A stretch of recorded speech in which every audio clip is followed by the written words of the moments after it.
Good morning. నేను జ్యోత్స్న. ఆదాయానికి మించి ఆస్తులు కలిగి ఉన్నారన్న కేసులో హైదరాబాద్ జలమండలి జనరల్ మేనేజర్ అనంత లక్ష్మీ కుమార్ కు రిమాండ్ విధించింది కోర్టు. నిన్న రెడ్ హిల్స్ లోని నివాసంతో పాటు మల్లాపూర్లోని మరో ఇల్లు, ఇతర 9 ప్రాంతాల్లో ఏకకాలంలో ఏసీబీ అధికారులు సోదాలు నిర్వహించారు. ఈ తనిఖీల్లో భారీ మొత్తంలో అక్రమాస్తులు కూడబెట్టినట్టు గుర్తించారు. దీంతో కేసు నమోదు చేసిన ఏసీబీ అధికారులు ఇవాళ ఉదయం జలమండలి జీఎం అనంత లక్ష్మీ కుమార్ ను జడ్జి ఎదుట హాజరుపరిచారు. దీంతో అతనికి 14 రోజుల రిమాండ్ విధించారు జడ్జి. ఆ తర్వాత చెంచల్గూడ జైలుకు అనంత కుమార్ ను తరలించారు పోలీసులు. ఇక Hyderabad metropolitan water supply and sewerage board Jalamandali Red Hills division general manager Anantha Kumar నివాసాలు, కార్యాలయాల్లో నిన్న ఉదయం ఏసీబీ అధికారులు ఏకకాలంలో తనిఖీలు చేసిన విషయం మనకు తెలిసిందే. ఆదాయానికి మించిన ఆస్తులు కూడబెట్టారనే పక్కా సమాచారంతో ఈ సోదాలు జరిగాయి. అయితే మల్లాపూర్లోని ఆయన ప్రధాన నివాసంతో పాటు హైదరాబాద్, నిజామాబాద్, సంగారెడ్డి జిల్లాలో మొత్తం 9 ప్రాంతాల్లో ఏసీబీ టీమ్స్ తనిఖీలు చేసింది. సోదాల టైంలో భారీగా నోట్ల కట్టలు చూసిన అధికారులు ఇంత షాక్ కు గురయ్యారు. 1,10,00,000 రూపాయల నగదు స్వాధీనం చేసుకున్నారు. అంతేకాదు వీటితో పాటు 2 కిలోలకు పైగా బంగారు ఆభరణాలు, 9 కిలోలకు పైగా వెండి వస్తువులను గుర్తించి సీజ్ చేశారు. అలాగే నిజామాబాద్, సంగారెడ్డి జిల్లాలో లక్ష్మీ కుమార్ కు చెందిన 18 ఎకరాల భూముల పత్రాలను స్వాధీనం చేసుకున్నారు. హైదరాబాద్ లో 6 ఓపెన్ ప్లాట్లు, 3 ఫ్లాట్లు ఉన్నట్లు గుర్తించారు. ఇక మొత్తంగా అనంత లక్ష్మీ కుమార్ కూడబెట్టిన ఆస్తుల విలువ 100 కోట్లకు పైగానే ఉంటుందని ఏసీబీ అధికారులు అంచనా వేస్తున్నారు. ఇక 14 రోజుల రిమాండ్ విధించినట్టుగా తెలుస్తోంది అనంత లక్ష్మీ కుమార్ కు. డీటెయిల్స్ అందించేందుకు అరుణ్ సిద్ధంగా ఉన్నారు. అరుణ్.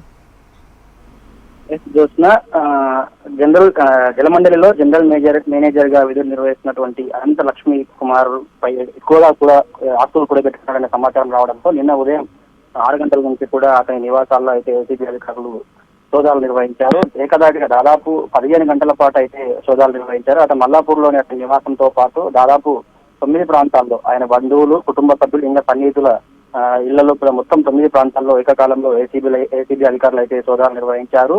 ప్రధానంగా ఈ సోదాల్లో ఆయన నివసిస్తున్నటువంటి మల్లాపూర్లోని తన నివాసంలో మాత్రం భారీగా నోట్ల కట్టలు అయితే లభ్యమయ్యాయి. దాదాపు 1,10,00,000 రూపాయలు లిక్విడ్ క్యాష్ అయితే లభ్యమైంది. దాన్ని లెక్కించేందుకు కూడా నిన్ననే తనిఖీలు చేసిన సమయంలోనే ఏసీబీ అధికారులు మిషన్ సాయంతో అయితే లెక్కించారు. అదేవిధంగా మొత్తం 2.1 కిలోల బంగారము, 9.2 కిలోల వెండి వస్తువులు కూడా గుర్తించారు. వాటన్నిటి కూడా స్వాధీనం చేసుకున్నారు. అదేవిధంగా ఆయన యొక్క మారుతి రిడ్జ్ కారు, అదేవిధంగా బజాజ్ బైక్ ను కూడా స్వాధీనం చేసుకున్నట్టయితే గుర్తించారు. ప్రధానంగా ఈ స్థిరాస్తులతో పాటు నిజామాబాద్, సంగారెడ్డి జిల్లాల్లో దాదాపు 18 ఎకరాలకు సంబంధించిన భూమికి సంబంధించిన పత్రాలు కూడా స్వాధీనం చేసుకున్నారు. అదేవిధంగా కొన్ని ప్రామిసరీ నోట్లు కావచ్చు, ఇంకా విలువైన పత్రాలు, ఇంకా మరిన్ని అతనికి సంబంధించినటువంటి ఆస్తి పత్రాలు కూడా స్వాధీనం చేసుకున్నారు ఏసీబీ అధికారులు. అదేవిధంగా మొత్తం అయితే ప్రస్తుతానికి నిన్న ఆయన నివాసం వద్ద స్వాధీనం చేసినటువంటి వస్తువులు దాదాపు 5.8 కోట్ల విలువ ఉంటుందని కూడా ఏసీబీ అధికారులు అయితే చెప్పడం జరిగింది. అయితే వీటి విలువ మాత్రం బహిరంగ మార్కెట్లో ఇంకా మరింత ఎక్కువ ఉండే అవకాశం అయితే కనిపిస్తుంది. మొత్తానికి నిన్న ఉదయం నుంచి కొనసాగిన సోదాలకు సంబంధించి దాదాపు ఆయన మొత్తం ఆస్తుల విలువకు సంబంధించి 100 కోట్లకు పైగా ఉంటుందని కూడా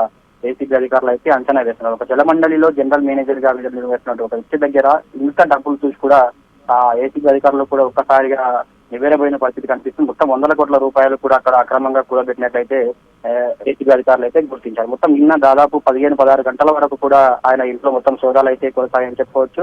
అయితే పూర్తిగా సోదాలు కొనసాగిన తర్వాత మాత్రం ముఖ్యంగా అదేవిధంగా ఈ విలువైన పత్రాలతో పాటు ఆయనకు దాదాపు 3 బ్యాంకుల్లో అకౌంట్లు ఉన్నట్లయితే గుర్తించారు. అదే సమయంలో వాళ్ళ భార్య సాయంతో బ్యాంకు దగ్గరికి కూడా తీసుకెళ్లారు. అక్కడ కూడా లాకర్లను కూడా గుర్తించడం జరిగింది. ఆ లాకర్ లో కూడా కొంతవరకు డబ్బు, ఇంకా బంగారం ఉన్నట్లు కూడా ఏసీబీ అధికారులు అయితే గుర్తించారు. వాటన్నిటి విలువ దాదాపు 100 కోట్ల నుంచి 150 కోట్ల వరకు ఉంటుంది అని కూడా ఏసీబీ అధికారులు అయితే గుర్తించడం జరిగింది. ఇంత పెద్ద మొత్తంలో డబ్బులు పట్టుబడడం, అదేవిధంగా ఇంకా ఆస్తి పత్రాలు చూడడం కూడా ఒక్కసారిగా ఏసీబీ అధికారులు కూడా నివేరపోయిన సిచ్యువేషన్ కూడా కనిపించింది. అయితే ఇంకా అదనపు ఆస్తుల పైన కూడా ఏసీబీ విచారణ కొనసాగుతుందని కూడా ఏసీబీ అధికారులు అయితే స్పష్టం చేయడం జరిగింది. అయితే నిన్న రాత్రి వరకు కొనసాగిన ఈ సోదాలకు సంబంధించి ఈ జనరల్ మేనేజర్ అనంత లక్ష్మీ కుమార్ అయితే సోదాలు ముగిసిన తర్వాత జడ్జి ముందు అయితే ప్రవేశపెట్టారు ఏసీబీ అధికారులు. జడ్జి 14 రోజుల పాటు అయితే రిమాండ్ విధించారు. అయితే రిమాండ్ విధించిన తర్వాత చెంచల్గూడ జైలుకు అయితే జనరల్ మేనేజర్ అనంత లక్ష్మీ కుమార్ అయితే ఏసీబీ అధికారులు తరలించారు. అయితే ఇంకా అతనికి సంబంధించినటువంటి ఇంకా అదనపు ఆస్తుల పైన మాత్రం విచారణ కొనసాగుతుందని ఏసీబీ అధికారులు అయితే స్పష్టం చేశారు. రైట్ అరుణ్.